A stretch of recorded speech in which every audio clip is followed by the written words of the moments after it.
Hello everyone, welcome back to our channel. तो guys, आज हम डिस्कस करने वाले हैं सभी यूनिवर्सिटी के स्टूडेंट्स के लिए subject nursing management and leadership, जो कि हमारा बीएससी नर्सिंग 6 सेम का सब्जेक्ट होता है। इसमें आपको मैंने स्ट्रेटजीज़ भी बताई है कि हमको कैसे नर्सिंग मैनेजमेंट में पढ़ना होता है और क्या क्या चीज़ आप फॉलो करके चलोगे जिससे कि अच्छे मार्क्स ला पाए। ठीक है, तो आज मैं आपको कुछ कॉमन रूल्स बताऊंगी। देखो, हमारे दो ये चैनल है, सर्जन रेम्स और मेडिकल वाली। मैंने आपको पहले भी बोला था कि वीडियो कोई भी चैनल पे आपकी आ सकती है, दोनों में से, क्योंकि चैनल एक ही है हम दोनों के ही। तो गाइज देखो, एक चीज़ ना, हम लोग वीडियो तो देखो कोलैब कर लेते हैं, आप सब्सक्राइब करके रखना, आपको वहाँ पे अपडेट मिलती रहेगी। और चैनल को टेलीग्राम वाले को ज्वाइन करके रखो, उस पर मैं बिल्कुल अपडेट करती रहती हूँ सब चीज़ें कि हाँ ये चीज़ आपके इस टाइम पे आएगी, इस टाइम पे ये चीज़ आपको प्रोवाइड कर दी जाएगी। तो आपको जो जो चीज़ हम प्रोवाइड कर रहे हैं वो आपको पता भी है कि कितनी बेनिफिशियल आप सभी के लिए रहती है। तो गाइस देखो, आज मैं आपको नर्सिंग मैनेजमेंट एंड लीडरशिप के कॉमन रोल्स बताऊंगी, जो आप सभी क्वेश्चन में ये लिख के आ सकते हो। क्योंकि आप सभी का ये डाउट था कि आपने तो साइकेट्रिक और पीडियाट्रिक के लिए बता दिया है कि हमें कॉमन रोल क्या क्या लिखने हैं। सभी क्वेश्चन में आपसे पूछा है और नहीं पूछा है, ठीक है। वही कंडीशन आपकी यहाँ भी रहती है। एक पेज आपका इन कॉमन रोल्स के अंदर ही आ जाता है। तो चलिए आइए डिस्कस करते हैं हम कॉमन रोल्स। तो ज़्यादा बड़ा वीडियो नहीं रहने वाला है, आपको ये 10 रोल्स बताऊँगी मैं। ओके, तो देखो, आप ऐसे जूम भी करके इसको देख सकते हो अपनी स्क्रीन पे, जो फ़ोन में देख रहे हैं फ़ोन में भी, ठीक है। तो आप बहुत अच्छे से इसको देख सकते हैं। और बाकी मैं ये नोट शेयर कर दूँगी, टेलीग्राम चैनल मेडिकल वाली भी, और मेरी आईडी भी है @मेडिकल वाली -13। ओके, तो देखो गाइस, कॉमन रोल्स आप कैसे लिखोगे। पहले तो आप रोल्स, एक जैसे आपको शीट मिलेगी एग्ज़ाम की, रोल्स आप ऐसे ही सर्कल बना दोगे या फिर आप क्लाउड फॉर्म बना दोगे और साइड में एरो एरो करके ये 10 के 10 हेडिंग्स आप लिखोगे नंबर वाइज। ओके, उसके बाद आप क्या करोगे, आपने पूरा फ्लो चार्ट की फॉर्म में बना दिया, क्लाउड फॉर्म में, ठीक है। उसके बाद आप लाइन छोड़ के, एक दो लाइन छोड़ने के बाद आप फिर से हेडिंग डालोगे कि केयर प्रोवाइडर फर्स्ट। उसके बाद आप एरो लगा के क्या लिखोगे, ये आपका क्या करता है केयर प्रोवाइडर, हमें यहाँ पे प्रोवाइड करते हैं डायरेक्ट पेशेंट केयर। पेशेंट को आप यहाँ पे डायरेक्ट केयर प्रोवाइड करेंगे as a nurse, as a care provider आप यहाँ पे केयर प्रोवाइड कर रहे हैं, ठीक है। और यहाँ पे मीट होती है physical, emotional and psychological needs. किसकी हो रही है यहाँ पे, आप समझ रहे हैं ना, कि यहाँ पे हम केयर प्रोवाइड कर रहे हैं किसको, पेशेंट को। तो वो वहीं पे आपको पता चल गया आपको कैसे कैसे यहाँ पे आपको केयर प्रोवाइड करनी है। तो आप ये 2 पॉइंट इसके अंदर ही ऐड करोगे।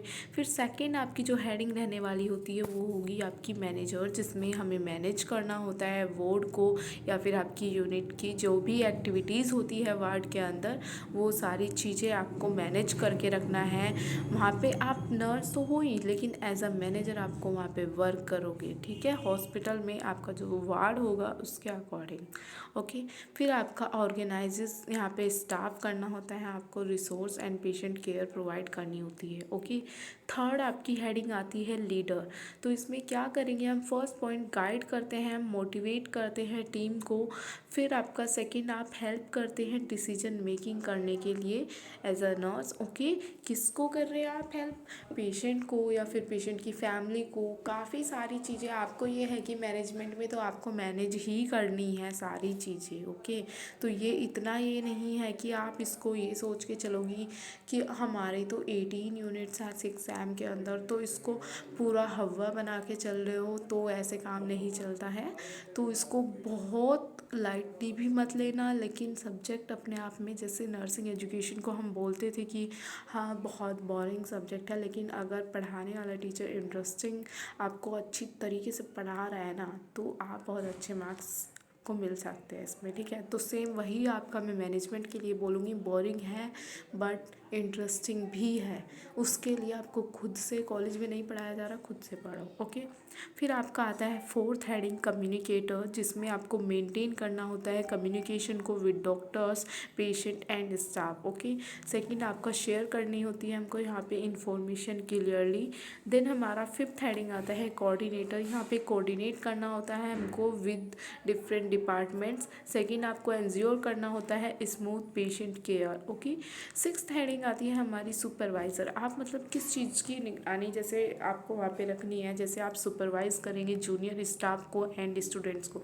जैसे आप कोई मतलब आपने देखा होगा जैसे वार्ड में जाते हो क्लिनिकल ड्यूटी में, तो वहाँ पे आप ये भी देखते होंगे वहाँ पे एक सुपरवाइज़र भी रहते हैं जो कि जूनियर स्टाफ को मतलब आपके जैसे इंचार्ज को आप ले लीजिए यहाँ पे, ठीक है। फॉर एग्जांपल मैं आपको बता रही हूँ कि इंचार्ज है, जैसे किसी भी वार्ड में आप जा रहे हो, जैसे आप गए ओबीजी वार्ड में, ठीक है, तो उसमें क्या हुआ कि एक इंचार्ज है, ठीक है।